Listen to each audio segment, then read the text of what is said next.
Okay. Thanks everyone for joining us today to this session of the Earth Day Live. We know if you're joining us from wherever you're joining us from, good morning, good afternoon, good evening, from all over the world. So thanks for joining the African team, and we are delighted to have this conversation this evening in East Africa and in the morning in the US and the rest of the other parts. So just to kickstart our session is about igniting an education revolution, the role of climate literacy in Africa. And I'm Derek Mugisha. I'm Regional Director Africa at earthday.org.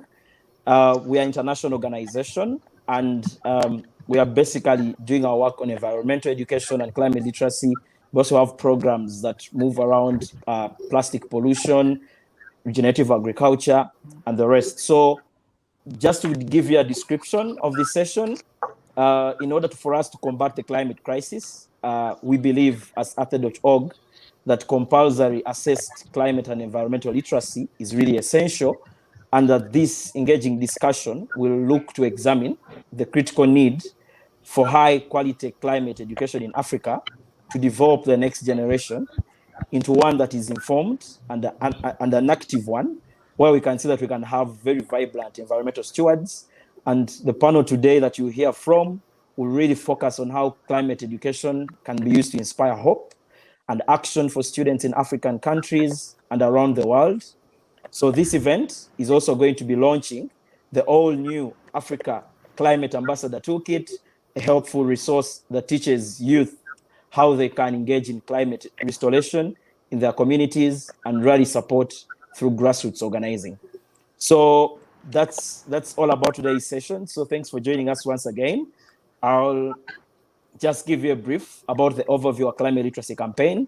So Earth Day is pushing an agenda on a very ambitious campaign that is aimed at seeing that all states, all parties under the UNFCCC, while we go to COP26 in Glasgow in a few months, I think now we are under like 2 months or so, we should be able to at least come up with a very groundbreaking announcement or an achievement for us to see that we can have access and compulsory climate literacy and environmental education. So we urge all parties. We have a campaign that we have been running from the start of this year till now, until COP and even beyond, to see that this dream is made a reality and that we can achieve this ahead of COP. We all know that African countries have a role to play, and that's why this panel is going to really exhaust this kind of conversation around climate education and environmental education and climate literacy to see that we can have those ambitious targets reached. We know this is an Article 12 of the Paris Agreement, but most of the states haven't taken it seriously. So I'm happy to see that some of the panelists we have today, we have the Action for Climate Empowerment focal points, and they will tell us really maybe what needs to be done or why are we not yet where we need to be. So we urge people from all over the world to sign on to our campaign. You can just go to earthday.org /campaign /climate -environment literacy, and we should be able to sign up and also encourage your countries to be able to make this mandatory and push and try to commit to compulsory and assess climate literacy before even COP26. So that by the time we go there, we can push and rally other kind of states to also be part of this conversation. So I'll hand over to Jean Bertrand, who will be the moderator for today's session, and I look forward to very fruitful discussion. Thank you. Thank you so much, Derek, and it's a pleasure to have all of you delegates and people from around the globe tuned in and joining us today on such an important matter. One of the issues that are affecting us this day and time, we are really struggling as continents, as the world, to adjust to the effects that we're facing now. And I must say this has pushed us. I know the action has started over the years, but the seriousness that has fallen upon us requires us to act with urgency. And one of the key issues is towards behavioral change, because as humans, we have to pay attention to our behavior. That's the one that's detect our day-to-day lifestyle.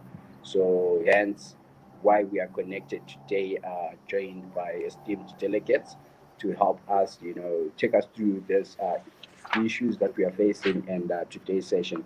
So today we have a number of we have a rich panel that we have that I will introduce for you guys. We have Miss Clara, a representative from UNEP, United Nations Environment Program in Tanzania, who is joining us today. We also have Mr. Teddy P. Taylor, a national focal point in Liberia for the Action for Climate Empowerment, which is the ACE, as well as the youth coordinating, the youth coordinator of Environmental Protection Agency of Liberia. We also have Dr. Emmanuel Techi, the Deputy Director at Ghana Environmental Protection Agency, and national also focal point for the UNEP, for the agency and National Environmental Protection Agency as well in the Ghana. And we'll then also have one of the young people that we have, which is Ezekiel, Mr. Ezekiel from Liberia, who is also the founder of a youth network in Liberia that has been doing so much, and we have been working closely with towards the implementation of some of our work on climate literacy. And we're proud to have you delegates join us today. So without wasting much of the time, I know I didn't do justice in the introduction, so I'll allow each and every one of you to also introduce yourselves and just share a bit on the work that you'll be doing. So I'll start again with Miss Clara, so that she can just share with us what they are doing on climate literacy. Thank you. Over to you, Miss Clara. Hello, can you hear me? Yes, we can hear you. Yeah, we do hear you. Very good, very good, very good. Yes, so I'm Clara Makenya, just as I've been introduced. I'm representing UNEP Tanzania. It's a great pleasure to join this session. And definitely UNEP is one of the very key agencies leading Global Environmental Authority, setting the global environmental agenda. So climate literacy is literally at the center and at the heart of the United Nations Environment Program. Generally speaking, or maybe just to introduce what UNEP is all about, I don't have to take for granted that everybody would know about UNEP.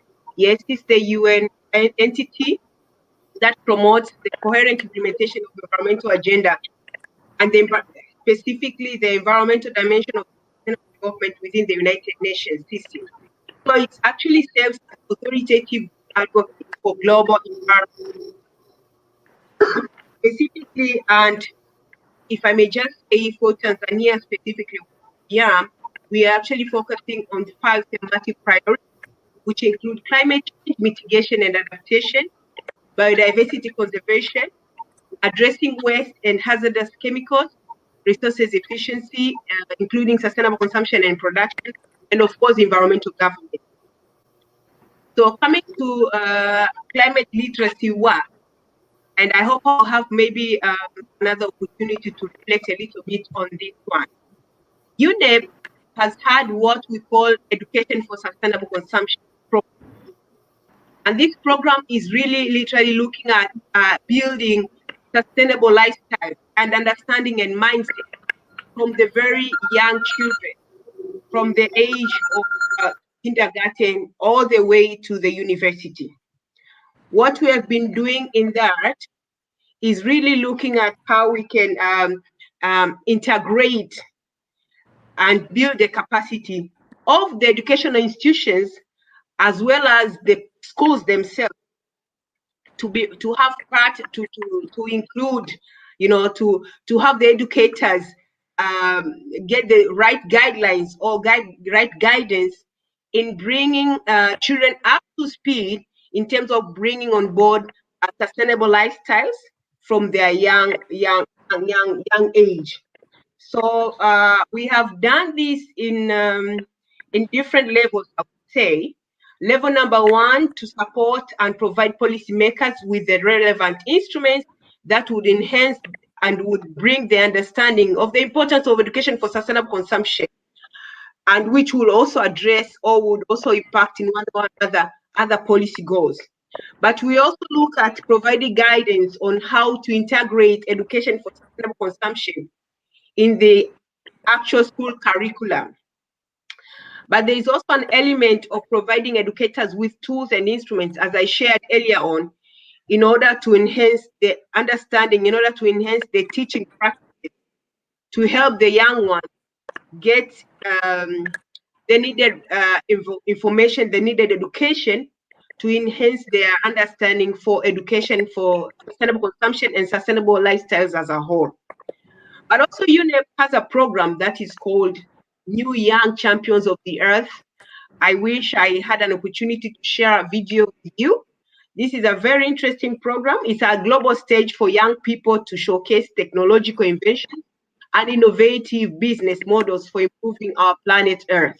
So just in a nutshell, in terms of what UNEP is doing on climate literacy, that's what I can share for now. I'm not sure, moderator, whether we'll have more time to further reflect on what I've shared right now.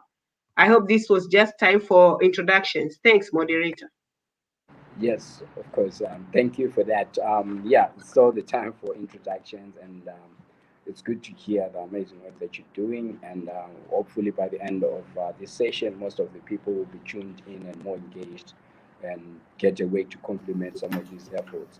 I had not done justice in the introduction, like I said before, so I would like to also add that we also have Ms. Patricia Campo, who is also a founder of Part 3 Initiative. And I'll give you this platform, Ms. Patricia, to introduce yourself as well and just share a brief bit about the work that you're doing as well. Uh, Hello, good afternoon, good morning, everyone. My name is Patricia Kombo. I'm a young youth in Kenya and the founder of Patri Initiative. And what we are doing, we are working on introducing environmental education among young kids in schools in Kenya, whereby we are doing so by promoting education for sustainable development, in training them on how to mitigate and how to face climate crisis and how to better understand what we mean when we talk of climate. And so far, we are doing by introducing environmental clubs and agricultural clubs where we partner with schools and partner with kids. We train them on how to set up kitchen gardens, how to utilize the space that is available. And also, we train them on setting up tree nurseries, both indigenous and fruit trees, so that they can they can finance themselves and also they can improve on their nutrition as a way of even as they protect the environment and also ensuring that they well understand matters environment. And what we've been working on majorly is equipping them with the skills because we realized there was a disconnect between the young generation and the older generation whereby they do not understand the causes of climate crisis, and we are trying to relate what was happening in the past and what is happening, and also giving them the best solutions by telling them stories of successful stories on how other countries and how other young kids are doing, so as to ensure all together we raise a generation that first of all loves and appreciates nature and that is conscious and that can stand and protect nature. Thank you. Thank you so much. Interesting and amazing work that you're doing. Thank you for sharing that. Yeah, so I figure there's a lot of working with young people, younger generation. I guess you're catching them young, which is amazing. And I wish most of us had gotten that opportunity as we grew up. Yeah, thank you so much for sharing that. I'll move on to now um, Ezekiel, Mr. Ezekiel, to introduce yourself and just share a little bit of work that you're doing. Thanks to everyone. My name is Ezekiel Yamfor, and I'm from Liberia, West Africa. It is nice to see Patricia here as well, and Teddy and the rest of you guys. I'm the founder and the executive director of the Liberian Youth for Climate Actions, and also having to be the youth ambassador of FD.org here in Liberia, and I'm a dedicated to MOCOP 26, as well as a national coordinator for climate science, which is a UK-based NGO. And I'm the founder and executive director of the Liberian Youth for Climate Actions, a registered youth NGO residing in Liberia, championing the cause of climate change. And our NGO, we have 5 thematic areas. We focus on climate change, and that is awareness and calling for climate education to be taught in schools across Africa mainly. And also we focus on biodiversity conservation, which is we are talking about the protection of various hotspots in Liberia and across Africa. And also we focus on disaster risk reduction, champion the cause of the SADIA framework for disaster risk reduction for youth to become part of the plan and implementation of building resilience across Africa. And also we focus on climate entrepreneurship. That is, we are promoting the green economy and discovering opportunities, business opportunities within climate change, and also building climate action enterprises across Liberia. Lastly, our NGO focus on youth inclusion. That is making young people to understand those terminology used during the COP, the various COPs, and as well as they are becoming diplomats and how to negotiate and lobby the government, calling for climate actions across Africa and also Liberia as a whole. So thank you very much. I'm excited today for this webinar and also the launch of the Africa Climate Ambassador Toolkit, which our NGO residing here in Liberia initiated it, and with partnership with other NGOs across Africa and based in UK as well. And a big thanks to fd.org for being one of the major supporters of this toolkit. I'm really, really happy to be in this family. Thank you very much. Thank you, Ezekiel. One of the inspirational young minds that we have in the continent. They're doing so much with his team, with other peers that he works with, and it's really inspiring with leaders like him. I'm sure we're headed towards the right direction. Thank you for sharing, Ezekiel.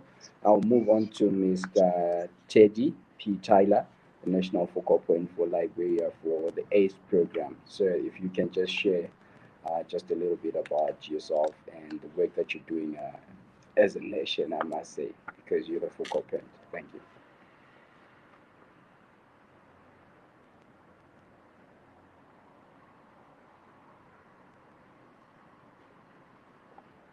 Yes, you can unmute your mic and then you can proceed.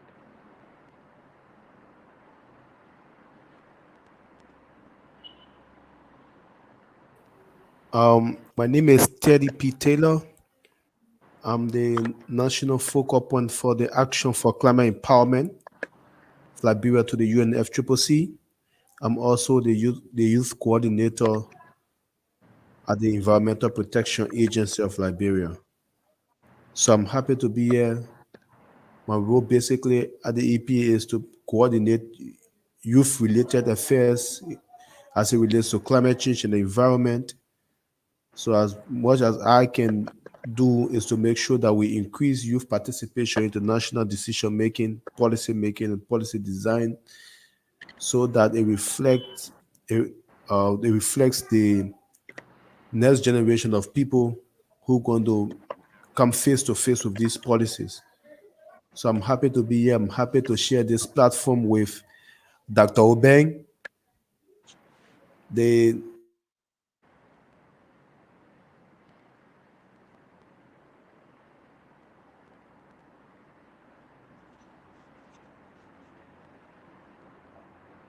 Oh, looks like we are losing you for a bit, Mr. Taylor. But we'll come back to you once your internet connection has come back. Apologies for that. Doctor, looks like Mr. Taylor was really, really excited to introduce you. So I give this platform to you to introduce yourself and just share a bit more about the work that you're doing. Thank you. Yeah, thank you very much, actually, to Derek and the Ed Day for inviting Ghana. That's it. for inviting Ghana to this literacy climate change program. I'm Dr. Emmanuel Tichi, being the national focal point of climate change education, training, public awareness, which we call the Action for Climate Empowerment in Ghana, and also the coordinator of Climate Change Learn program of the UNITA, of the UN. Actually, what we've done so far as Ghana is concerned, right from 2015, we started developing what we called Ghana Climate Change and Green Economy Learning Strategy. This strategy is in response to Doha Work Program of the UNCCC, which compels every country to develop a strategy for climate change learning, education, training, public awareness. So through that, we came out with 13 actions, and one of them is to integrate climate change to school curricula. So as of today, Ghana has integrated climate change into school curricula, and we did that by first organizing what we call the situation analysis. We did questionnaire to know teachers, children, how they understand climate change. And thereafter, we collaborated with Ghana Education Service, and then we trained their subject area panels who actually are experts who integrate climate change to school curricula. And then together with them, we have been able to integrate climate change into all the subjects, including math and English, science, our world, our people, among others. And then in 2019, we were able to integrate climate change into primary school from primary 1 to primary 6. And in 2020, we integrated climate change in the junior high. And then we've developed teaching and learning materials, which is supporting the teachers to teach the children in the classroom. We've also built capacity of 1,200 teachers, because the teachers, the climate change looks very technical to them. So apart from Ghana Education Service training them generally on the curricula, we also specifically trained them on climate change. And that became a good thing for them to know the indicators of climate change. And then currently they are teaching the children with the teaching and learning materials. And then what we are also planning to do is also integrate climate change to the senior high, and then also the teachers. See, we want sustainability at the teachers' end. So we are planning to develop models which will give to the teacher training institutions, which will help them to come out with teacher professionals so far as climate change is concerned. And then they will be able to train the children, teach the children at school, so that we don't need to go to the schools to train again. So that is one important thing that we've done so far as climate change literacy in Ghana is concerned. Another thing that we've also done is for Africa, we've established something we call AGILE, which we call the African Academy for Global Leadership Empowerment. We are doing this with UNCCC and then their regional office in Togo. And all what we are doing is that we are trying to come out with climate literacy so far as the youth are concerned. So we are building youth capacity on negotiations, trying to build youth capacity on entrepreneurship, and then also share information on climate change. The third thing which I would like to talk about is our program, which we call the Climate Change Education in Schools program. And this is a program, what we do is we go out there and then we build capacity of the school children, especially the senior high and then the junior high, on climate change. And then with support of Thermo, it's an organization in Netherlands, we plant automatic weather station in the schools so that the children they form what they call the climate change clubs, and then they collect climate data and then they play with it and all that. So these are some of the things, the three major things that I would like to talk about it so far as climate change literacy in Ghana is concerned. Thank you very much.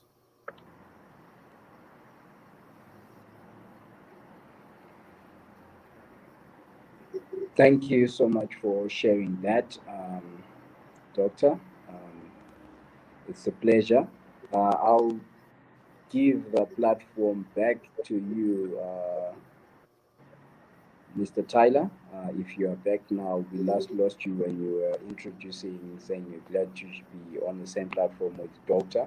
I'm sure with so much that they are doing in the country that she has been sharing, you'll be quite keen to also compliment some of the work that you're also doing as a government as well in Liberia. So please, if you can come through just with and finish up your introduction.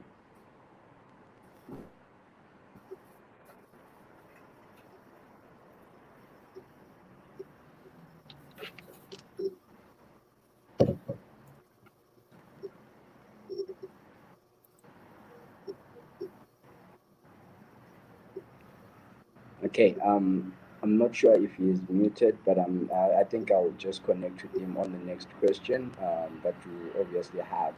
But I was really, really eager and grateful with the amount of work that you're doing, and probably as the focal points and as well as representative from different huge organizations that are doing so much and embarked on the journey of environmental, conservation and literacy, and trying to get people to understand environmental education, which has been a key component. But over the years, we have had so much coming through. We have had so much distant from the environment towards, industrialization, which has been a norm now.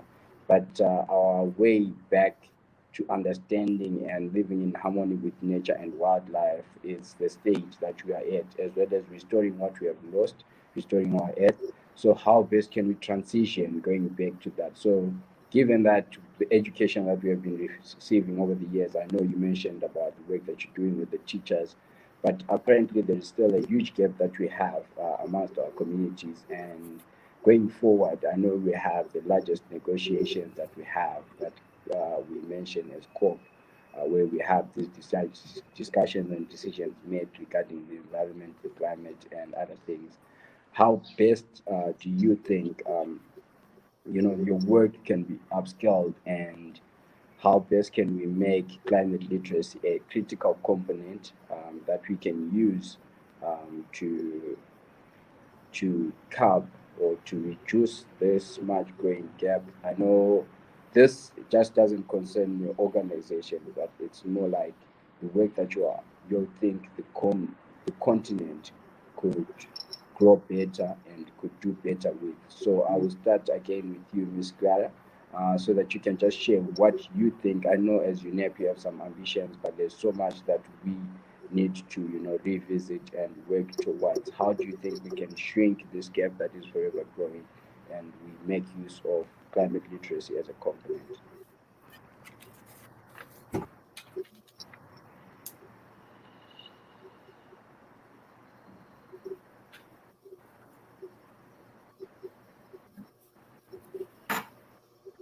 I think I'm muted. Yes, you Can can you go hear ahead. me? Yes, Oh, I can hear you now. excellent, excellent. Yeah, yeah. Thank you very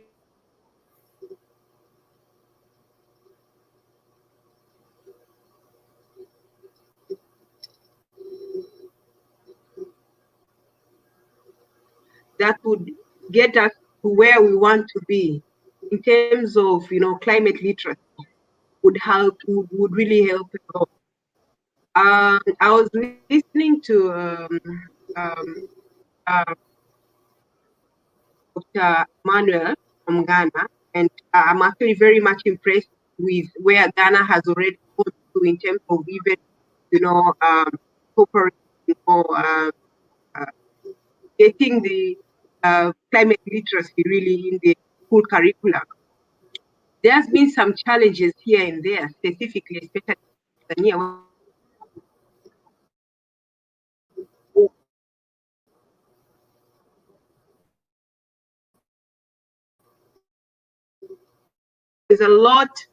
There's been a lot of issues that have, like they're more or less, it's a temptation of clustering, putting everything in the education curriculum.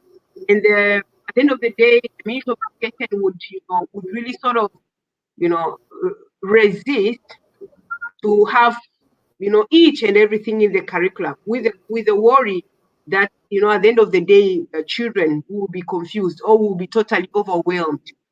I don't know whether that's the experience that has also, been in other countries, but in reality, over the recent past, there has been issues with, HIV, AIDS, education for sustainable development, civic education. There are lots of emerging issues that sort of, they all seem to be very, very important and very critical to be included in the curriculum. So, of course, from this end, with the Education for Sustainable Consumption, which is a specific, flagship program on climate literacy for UNEP, what we just managed to do was to create this, teachers, educators guide. But I would say the best entry point and the best platform would really to create the awareness, not just in schools, but even in communities. So all the way from community levels to policymakers levels. And there is a need to balance, there is a need to create the linkage and connectivity between the policymakers and the the lowest grassroots or household levels.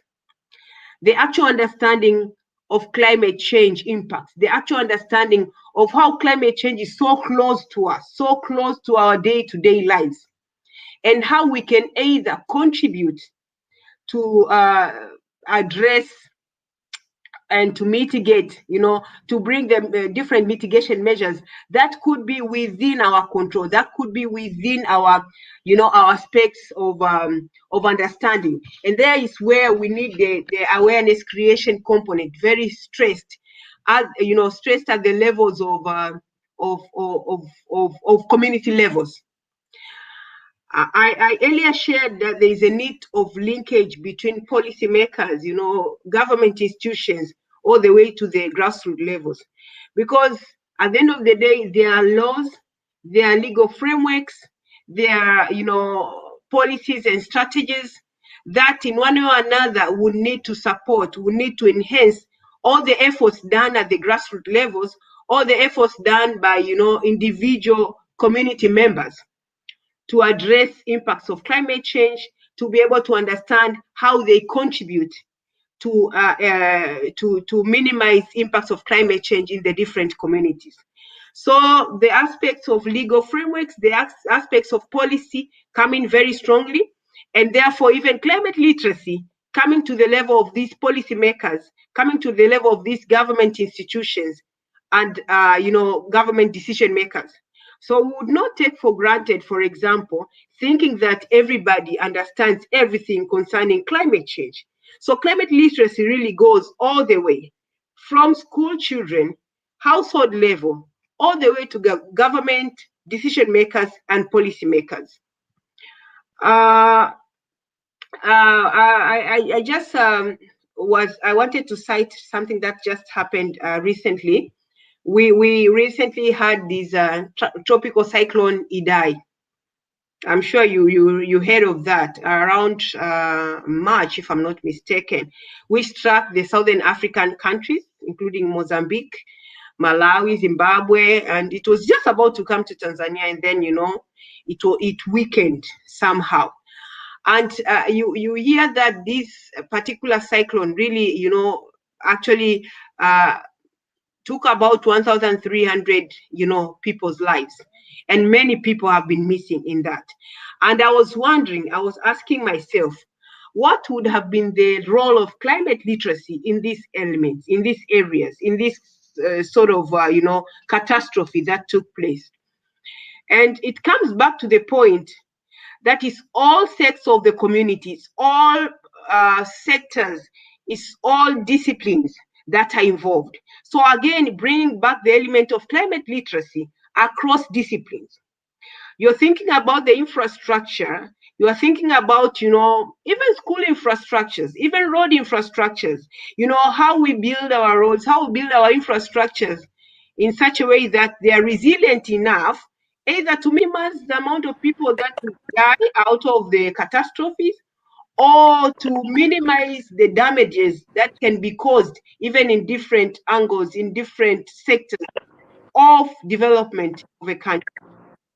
So my point here is really to bring on board the importance of climate literacy all the way from policymakers to the household community levels, but also bringing on board that awareness across without necessarily assuming that, there is a certain sector of community that is already aware or is already fully informed of climate related and challenges. Thank you.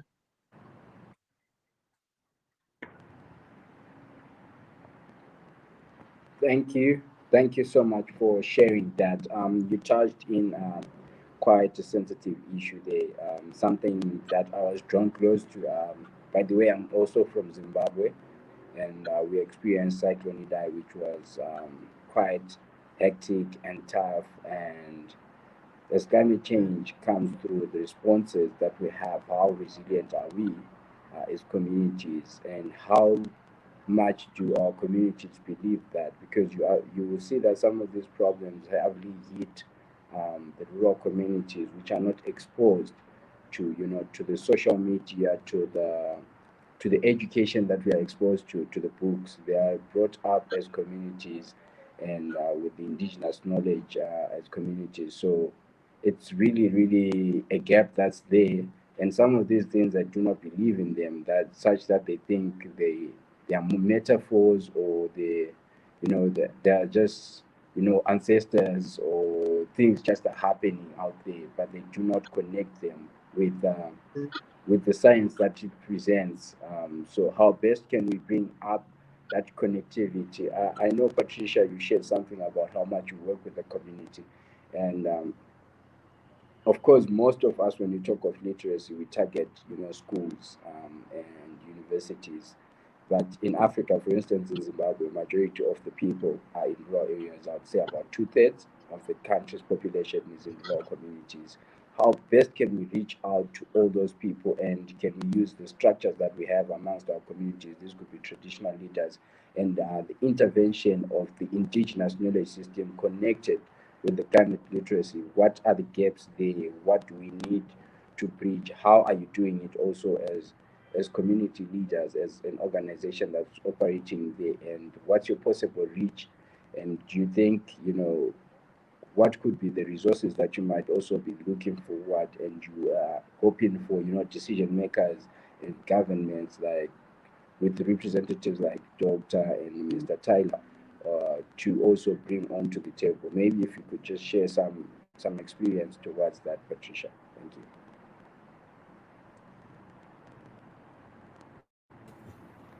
Thank you. Sorry for the disruption. Was because of some internet glitches that we had there, but we try to resolve the issues. So basically, it's important to know that this conversation around the climate education, climate literacy is important.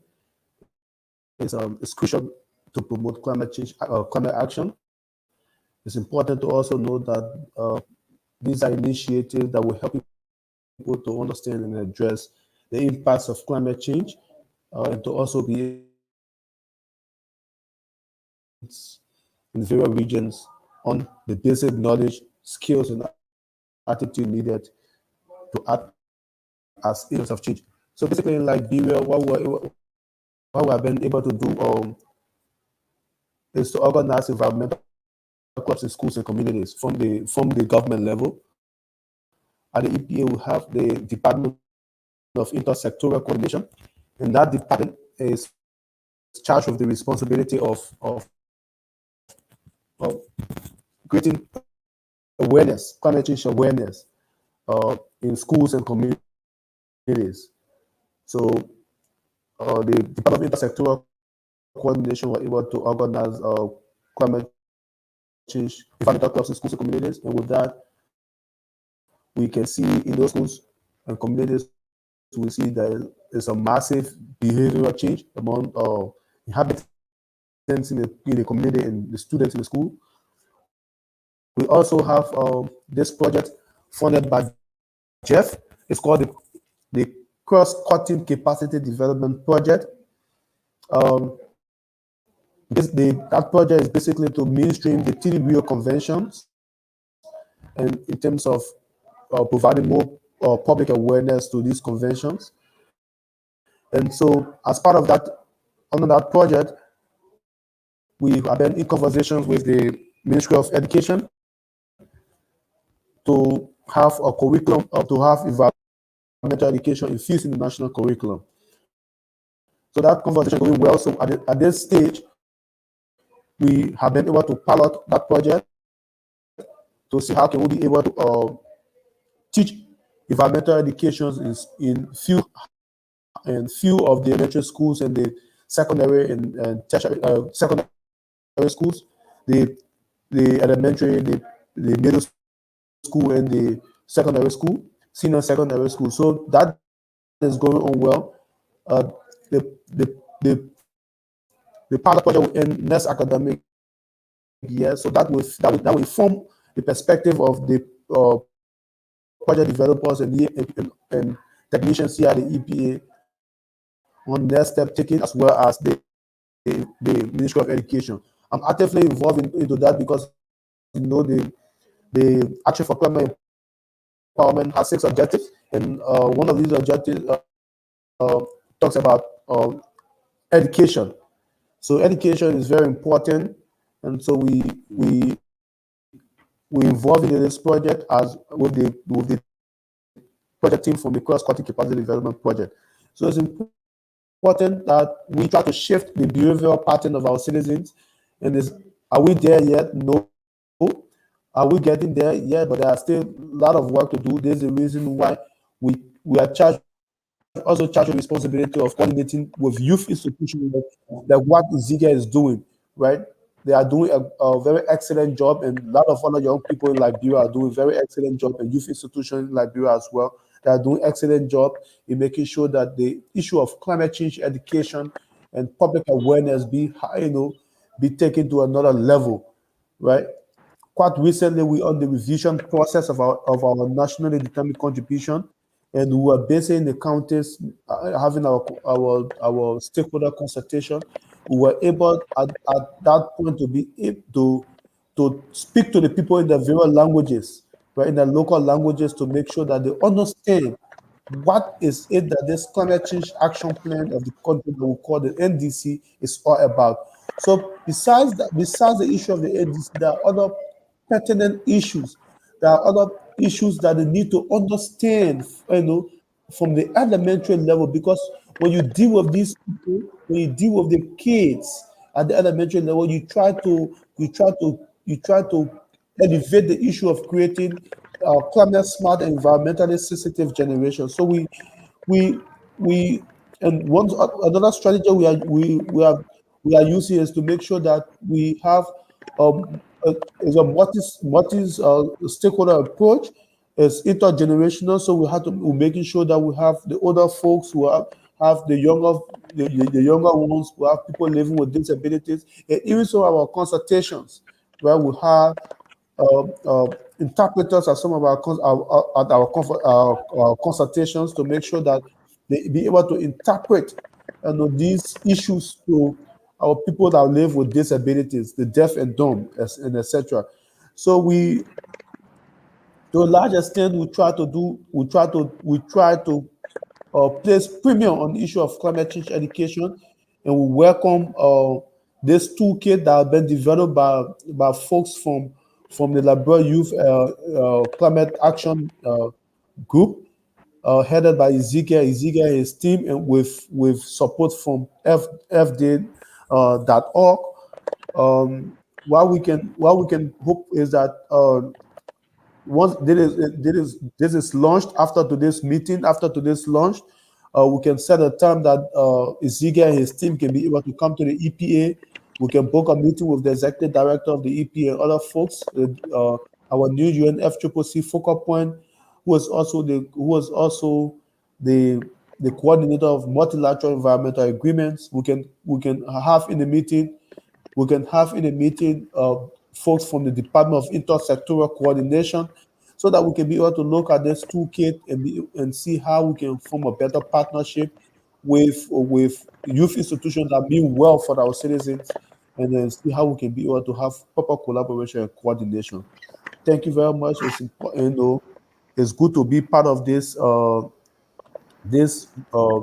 meeting, and I'm happy, like I said, to share this platform with Dr. Ubeng. Dr. Ubeng is someone that I look up to. Dr. Ubeng is someone that I look up to. I'm like the son of all these great men among the national focal points. As a matter of fact, I might be the youngest, so I look up to them, and Dr. Ubeng is one of the person that his number is easily reachable. I can say that for a fact. And Dr. Ubeng, I hope that we can have some other coordination, perhaps before we get to Glasgow. Great. So Great. thank you very much, folks. Thank you, son. Yeah, thank you very much, folks. Ezekiel, you are doing a wonderful job.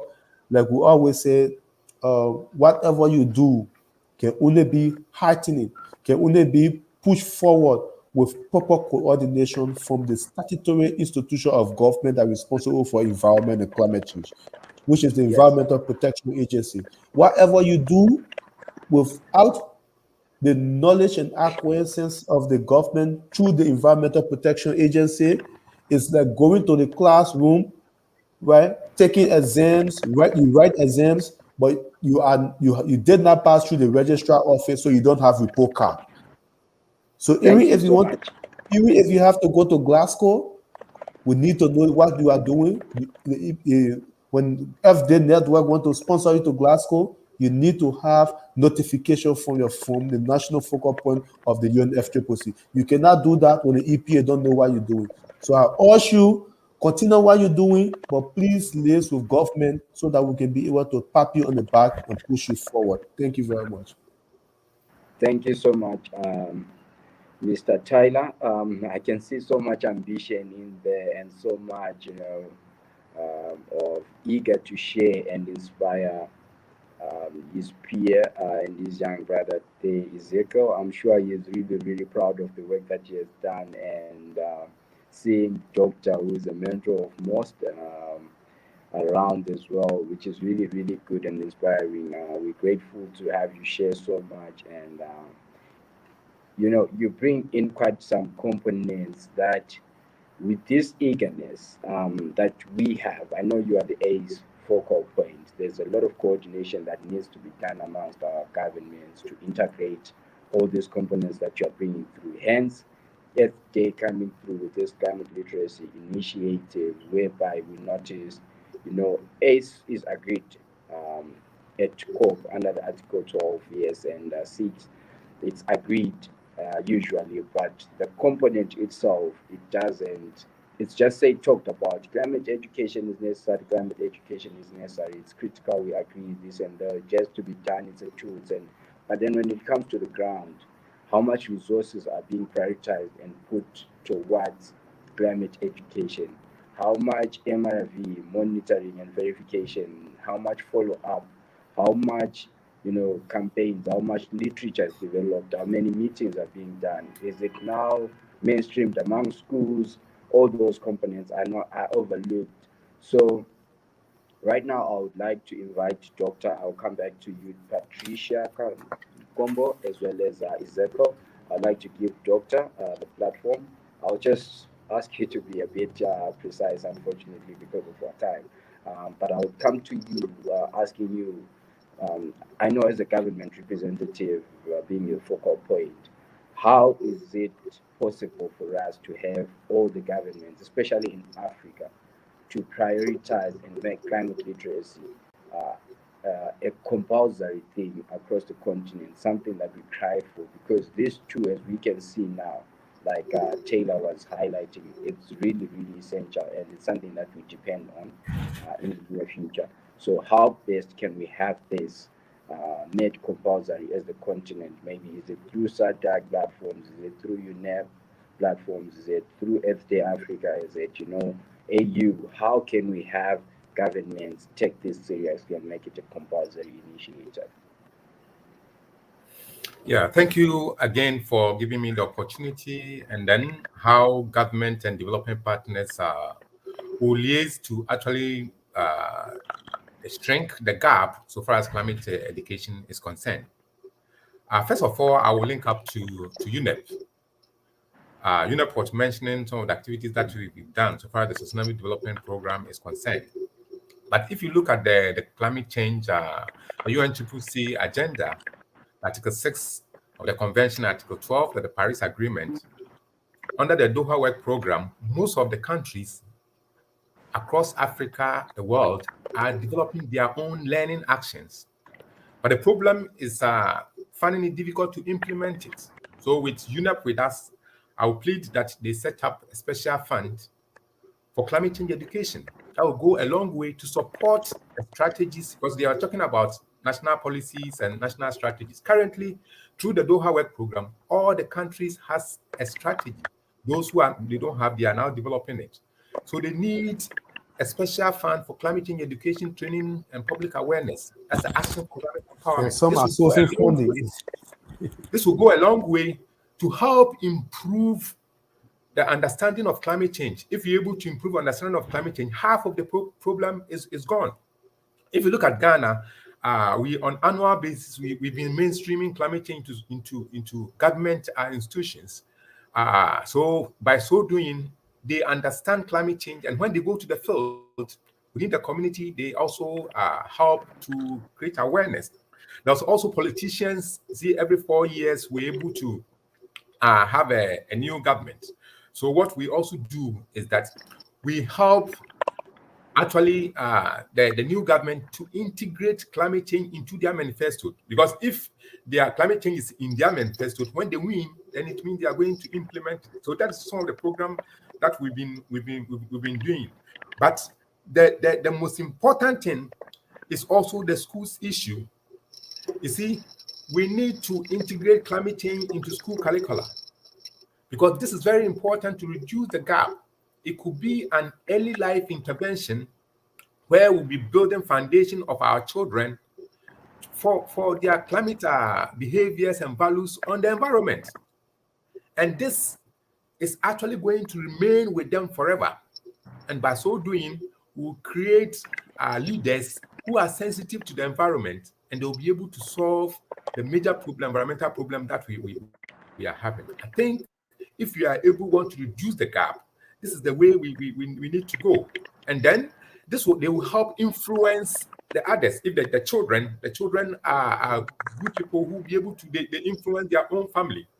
Because if you look at the curricula of the Ghana Education Service as of today, so far as climate change, the class 2 people are learning human activities that are harmful to the environment. So if the children, and when we were on the field one day, the children were saying that if their parents are doing some of those things that are harmful to the environment by throwing waste into water bodies, open defecation, burning, if they are doing those things, then they will not go to school again. You see, because they have learned it in school and they've realized that it's something which is not good and their parents are doing. And by so doing, the children can influence their parents, and they can influence their children, their friends, and they can generally all influence the community. So it's very, very, very good to make sure that we integrate climate change into school curricula. That will really build our future leaders as environmentally sensitive leaders to solve our problems, both environmentally and climate change in general. This will really, really go a long way for the government of Africa, among all other countries, to do that, so that we'll have the future who are future of climate change sensitive or environmentally sensitive leaders, and they will be able to conserve or protect whatever we have so far as the environment is concerned sustainably. Yes. So this is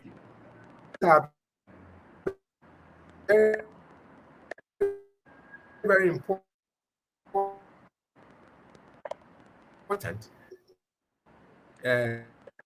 things that we think. Sorry, Doctor, I think we are losing you. We need to do. And then we should also go there for education.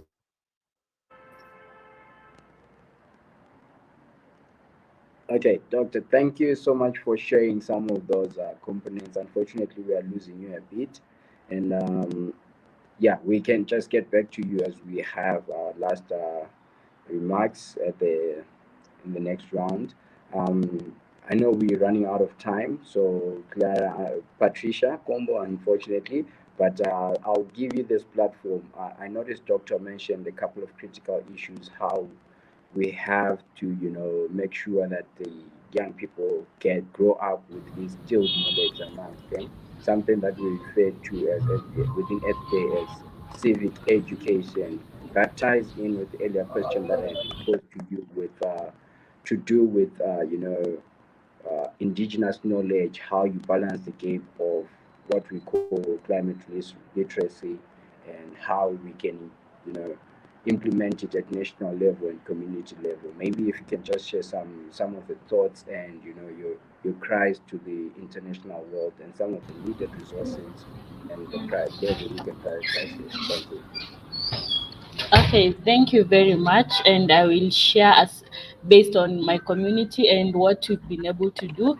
And first of all, we always put them at the center of implementation, whereby we listen to them. We have to get why they're doing some of the things, and from there now we advance based on what we think is sustainable and what is not.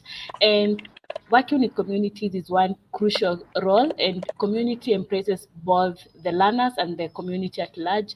And by working with the kids, and I will echo what Doctor said, kids are very passionate, and once you train them on something, they usually spread the message to the community. And I'll share a short story whereby during the lockdown we were doing avocado seedlings, whereby we were collecting at household level, and majority of the young kids were very impressed, and they went ahead to collect a lot of the avocado seeds for us to put in nursery. And by watching their character traits and watching them change their mindset and also behavior towards some of the basic needs, like environmental conservation, really makes us to think and request the United Nations to consider the literacy, because without literacy we will have communities which are vulnerable, but by training them you find they reduce their vulnerability, and also they learn to integrate other sustainable development goals by learning how they integrate, and also learning how their human activities can hinder attainment of others all sustainable development goals. And again, by working with communities, we train them on how to integrate now the knowledge that they have into the ground, and into practicing it, because majority of people have the theory. They have the theory of resilience, they have the theory of restoration, but they do not have the knowledge, the literacy now to translate the knowledge into the real action, which is now very crucial. And another thing that we are talking is about reducing occurrences. By working with communities and training them and having the conversation on climate, on education, you find there are some of the ways they can adapt, which ensures they reduce some of occurrences. Like we have soil erosion happening, we have pollution now and there. So I feel communities and indigenous information is very crucial, because this is something that most of the time we often leave out. But most basically is having conversation on education, because we are all talking about the 21st century skills. We are all talking about inclusive world. But what will we might achieve zero, because without having a generation that understands nature. And I'll take you back to when I was growing up. We used to hear about computers, computer knowledge, and to us by that time it was something weird. But look at now, everyone is using computers, and computer education was introduced. The same way we are talking of climate, we have a lot of climate denials, we have a lot of like evidence climate crisis is happening. So we'd like to request even the COP and also all government, just as they introduce computer knowledge, is the same way they should introduce environmental and climate literacy, because some of the things that are happening is out of need. It's not out, it's because people do not have knowledge. To be sincere, I happen to ask a couple of people in my community, do you know why we are having climate crisis? And they have the narrative. In the past we used to have consistent rains, but now the rainfall is not consistent. And when you ask them, do you know the disconnect, majority of them do not know. And this brings the gap, and you'll find people applying fertilizers, people tilting wrongly, and when you ask them they will tell you this is what we found our forefathers doing. That shows there's a disconnect. People lack the knowledge, people lack the basic importance. And again, talking about the land-based jobs, majority of young people do not appreciate land-based careers like, agriculture, because they do not have the knowledge that, like the climate literacy, they do not have the knowledge that they can be doing conservation, they can farm sustainably as a way of creating employment among themselves and also promoting climate action. So my third point, as I conclude, so far we've been able to visit 15 schools where we've established 3 nurseries. We've worked with the kids, and by interacting with them, I've realized the community is willing to learn. The community is very welcoming, and also the kids are very eager, and they find environmental and climate related stories more interesting, because this breaks the norm out of the normal curriculum, the theory based curriculum. So every time we are training them on climate conservation, you find they are very eager. So if the government had a place to introduce it and have a curriculum whereby every child has an equal right to learn, it will be very good. And finally, what I tell people, a child without environmental literacy is like a bird without feathers. They will never fly, no matter the knowledge they have, no matter what skills they have. We all need climate action, we all need environment, because tomorrow is not predictable. We all see what is happening in the climate crisis, and for us to integrate in the job market tomorrow, we have first to learn how to mitigate, how to adapt, and how to be resilient. Thank you very Thank much. And also not forgetting the green employment and the green culture for young people. And this goes back to the climate literacy. Thank you. Thank you so much. Really, really key points there, important points.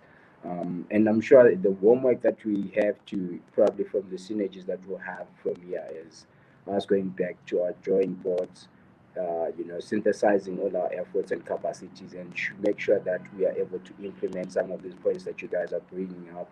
I don't know if it's a coincidence that we have to launch our climate literacy toolkit at the hour mark. But before we just do the official, I think Ezekiel will just take us through it.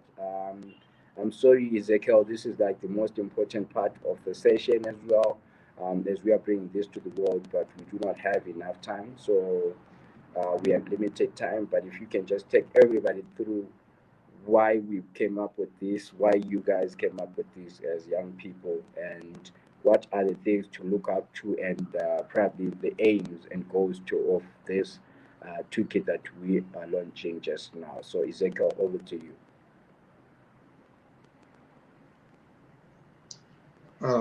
Thank you very much, Jen.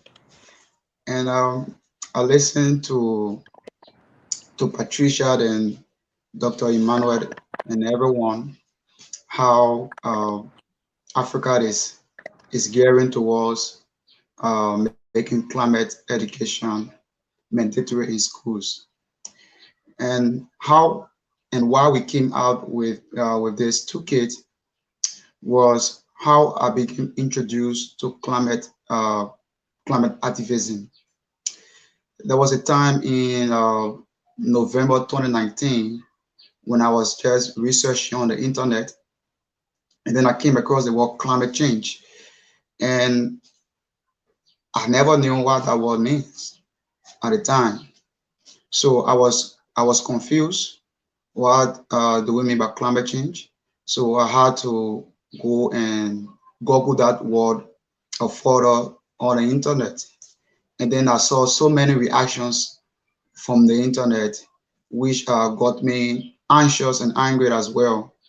I was angry because this is a crisis, an emergency, and we are not looking at it from that point.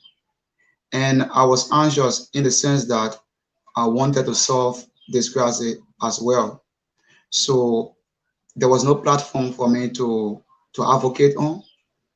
Also, there was no resources for me to read further, apart from me going to read the apart from me going to read the UNFCCC framework and all the Paris Climate Agreement and other documents.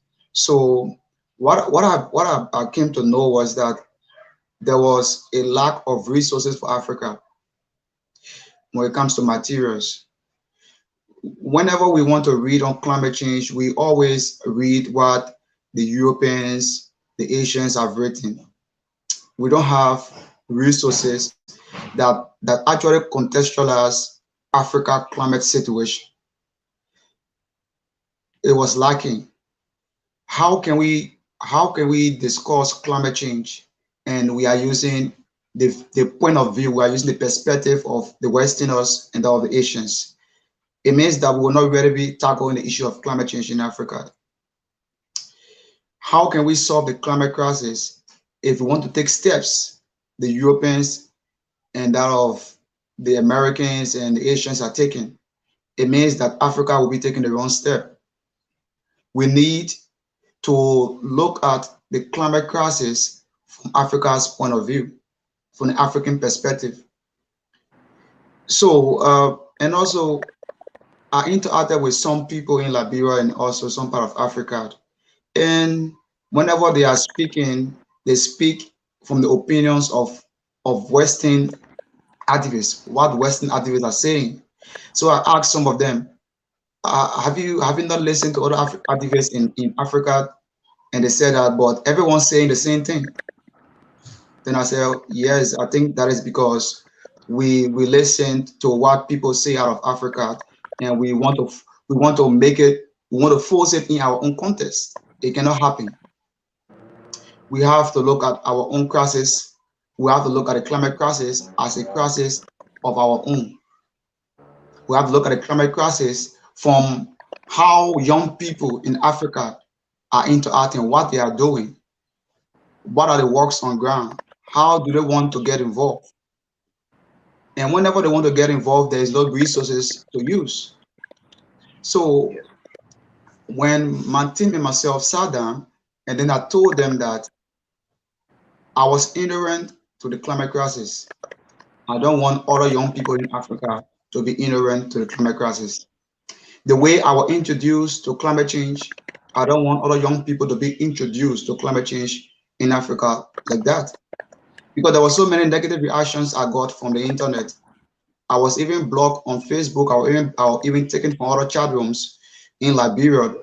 Why? Because they never wanted to hear what I was saying. And knowing that we were at the moment of the COVID-19 pandemic, it wasn't not the entire situation for my advocacy at the time I got introduced. So I said to myself, they are removing me from the chat rooms, not because they don't want to hear the knowledge, it's because they don't know how important it is. So because of them, we will have to develop something that they will read, that they will understand. So I called my team, and then we wanted to do this, but I said to myself, we cannot develop a toolkit for Liberia because it will be the same situation. It will be the same thing. Africa now, we need an African approach to climate change. We don't need a Ghanaian approach. We don't need a Liberian approach. We don't need a Zimbabwean approach. We don't need a Ugandan approach. We don't need a South African approach. We need an African approach. We need an African approach to solving the climate crisis. So because of that mindset that we need an African approach, I decided to get to other Africans, activists, and NGOs from across Africa. I got to my colleague from Zambia, the environmental savers of Zambia, Enoch Tukamambo. I got to the kitchen from Malagat, from Kenya to Kamambo, and also other young people to Kamambo. So when we started developing Toolkit, we became more concerned about the practical approach to solving the climate crisis. It is not only about reading the toolkit, but what are some success stories of other activists across Africa? What are they doing in their countries? So that other people can read and become motivated towards it. So all in all, to conclude on this, is that Africa needs to come together to address climate change. We need to come together to address climate education. I hope from this meeting, like Terry said, I hope that the Liberian government will declare climate education as a subject to be taught in school coming next academic year, because from this we are going to do a vigorous engagement with them to make sure that this become a declaration in Liberia. Thank you very much. Thank you, Ezekiel, and congratulations, colleagues, for the hard work. It has finally manifested. I hope to say congratulations and to pop up some balloon to most of the young people that have done this such a historic endeavor. We will share a copy to all of the panelists today and some of the people on our mailing list so that you can have a copy of this amazing toolkit. And congratulations once again to the young people in Africa for doing such an amazing job. The toolkit will be launched just right now. It's going to be there on our 8-day websites for everybody to view, for everyone to see. It's going to be on several organizational websites, all the partners that took part in producing this. I'm sure the Liberian government will receive a hard copy, or for the also their ministry and other delegates, as well as the soft copies as well for your team, as well as all the people that have been paying attention and helping out. Thank you, Ezekiel, and some of the ambassadors that you're working with, and the other guys. I would like to say congratulations, guys, congratulations. And thank you to all the entire FD.org team that has been working tirelessly, and the guys behind the scene that made this happen, helping, working, and paying attention, listening to the young people that had come together with all the ideas and work. It's a beginning, it's a start to knowing that we are listened to and we can work on something that is essential and paid attention to by the continent. So, yeah, just to conclude on today's meeting, I'll give just a minute each to you, Mr. Tyler, to just say, your last remarks going forward to the governments, to the stakeholders, prior to also the UNFCCC meeting, conference of parties, as well as Ms. Patricia. You can just come in through, and then I'll ask my colleague Derek afterwards to just conclude and thank everybody for coming through. So over to you, Mr. Taylor. Thank you very much. I will conclude by saying thanks to Ezekiel and his team. I read through the toolkit last night, and I must say that it is a fantastic job that you and your team did. And I shared the word this morning when I was briefing my boss.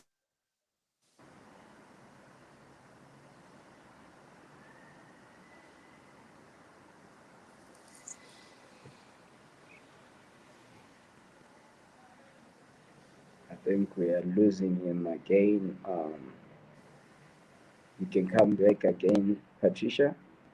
Over to you. Okay, I would like to say thank you for the amazing work that as the organization is doing, and also by ensuring the conversations on climate literacy is passed to generations to come. And what I would like to call our leaders, and especially the COP26 and UN Triple FC, is like we've had enough of talks. We've seen since even I was born, we've had talks on climate change.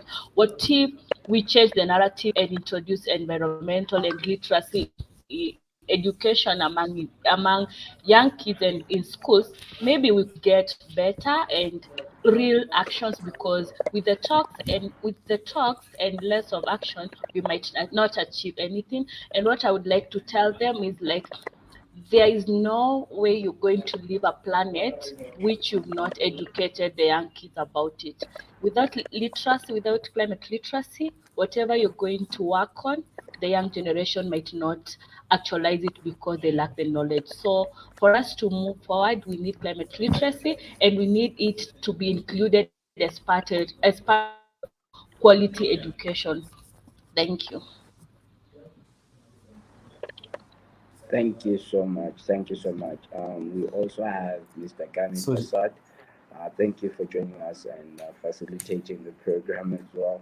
Maybe if you can just share just a few words, remarks, or Yeah, hi guys. So thank you so much for you guys providing your insights from the first speaker to the end.